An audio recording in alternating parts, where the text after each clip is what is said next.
বছরের মতো এই বছরও তাদের প্রতিমা অর্থাৎ দেবীর মূর্তিতে সেই সাবেকিয়ানা রূপ ধরা পড়েছে, যেখানে এক চালে মা তার 4 ছেলে মেয়েকে নিয়ে ধরাধামে এসেছেন।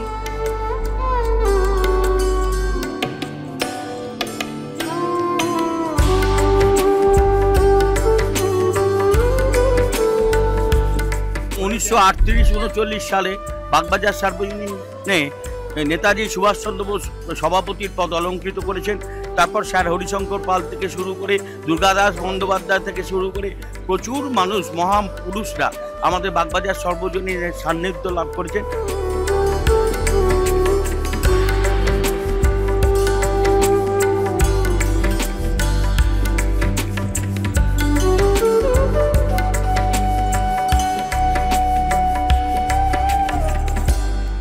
সাবেকিয়ানার উপর ভর করেই 107তম বর্ষে পা দিয়েছে বাগবাজার সার্বজনীন, আর সেই সাবেকিয়ানার রূপই ধরা পড়েছে মাতৃ প্রতিমায়।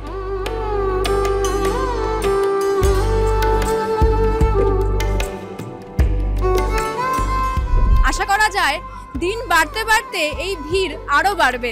ক্যামেরায় অভিষেকের সঙ্গে আমি অর্পিতা, সিএন ডিজিটাল।